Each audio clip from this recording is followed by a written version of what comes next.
Hey everybody, David Fine from Keys Moths. I'm standing in front of an Aristalochia plant at Bright Horizons School. This is in their butterfly garden.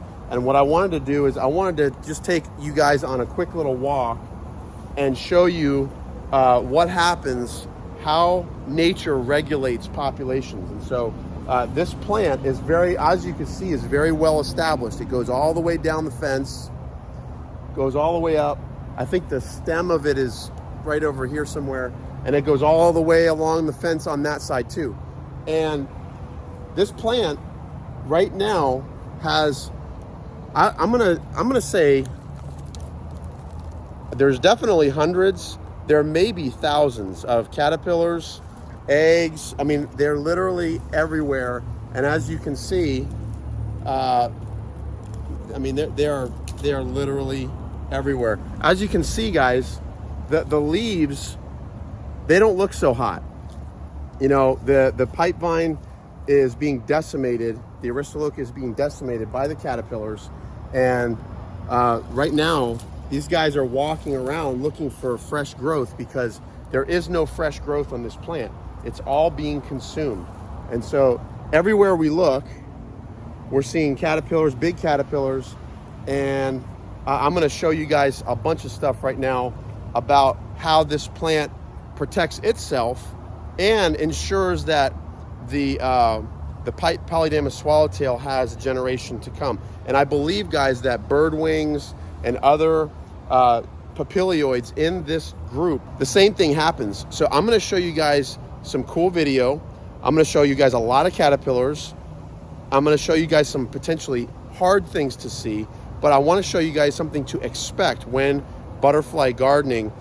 You put a plant like this in your garden, there's gonna be times where it looks like this, but there's a reason for it. Let's get to this video.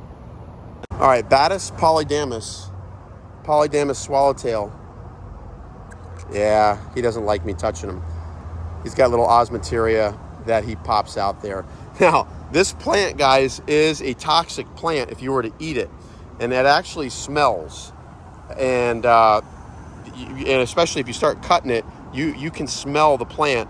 And these caterpillars, what they do is they take some of the toxins, and instead of ingesting them, they store them in their bodies. Well, he didn't do it, but they store them in their bodies, and when they're disturbed, he didn't do it either. Okay, this guy's my only friend who's popping his osmeterium out. This little organ right here is an organ that they extend when they're disturbed, and that organ has the chemical in it, and it smells terrible. And so that's the way that they repel birds and lizards and other predators. But what you can see is happening right now, guys, is this plant is being absolutely decimated.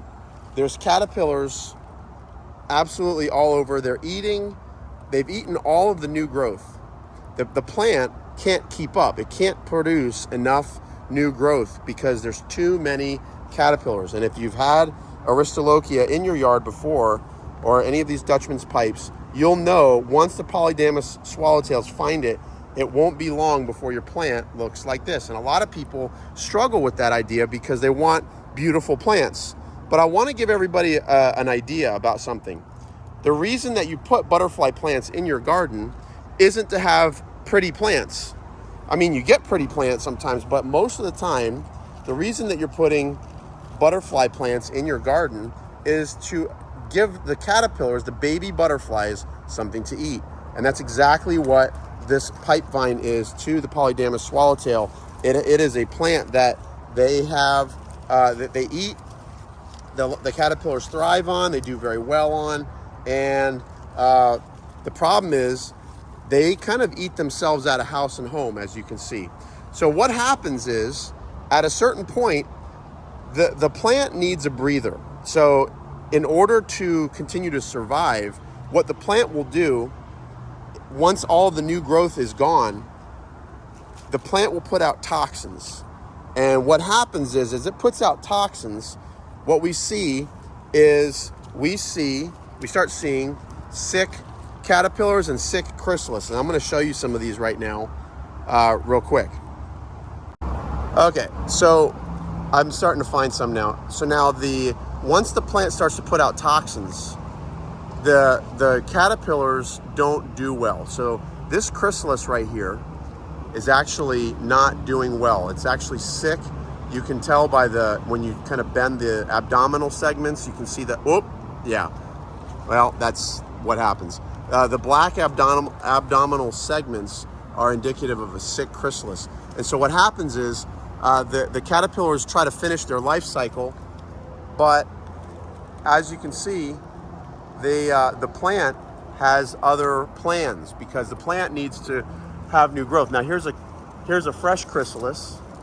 Actually, there's two of them. There's a green form and a brown form. The abdominal segments on this chrysalis are nice and white. That's what they're supposed to look like. Let me see, there's one here too. Let me pluck that guy off real quick. All right, so that is what the abdominal segments are supposed to look like in a chrysalis. They have like that creamish color inside. Once they start turning red or brown or black, then that means no bueno.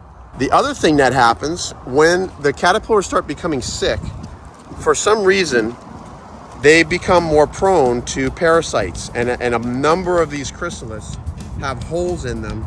And those little holes are probably barachnid wasps that have gone through their life cycle.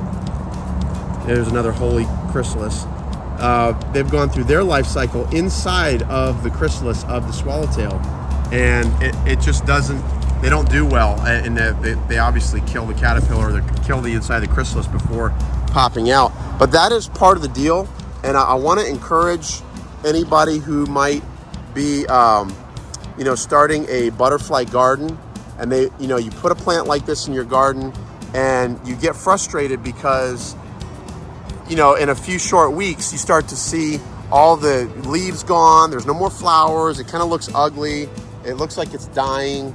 But here's the deal. The plant does this to itself in order to control the amount of butterflies that are trying to live on it.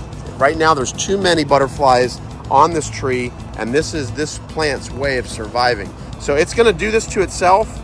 It's going to make itself like kind of ugly and difficult looking, but within a couple weeks, it's going to flush out all new growth, and all these butterflies have moved on. I'm actually moving a few of these chrysalis over to another plant that I know of that has plenty of new growth on it, so we'll give this one a break. But this plant will look great again in about a month, and you just have to give it that time to recover. It will recover, they always do, and that is just kind of the purpose of this video, is to show you guys this is the circle of life. The plant is here for a purpose. It's here to make caterpillar food for the butterfly caterpillars. There's many species that do this. So when you have a garden and you have a plant that begins to look like this, don't feel discouraged, don't cut it back. This is exactly what is supposed to happen, and it will be fine in a few months or in a month or so. You just have to put up with, stringy looking vines and plants in your garden. So guys, hope you liked the video. Give me a thumbs up. Don't forget to subscribe. Get to planting your butterfly gardens. If you plant it, they will come, right, Mrs. Polydamas? She's trying to lay eggs right now. But guys, thanks so much for watching. Until next time, let's get out there and let's enjoy some butterflies in our gardens in South Florida. Bye now.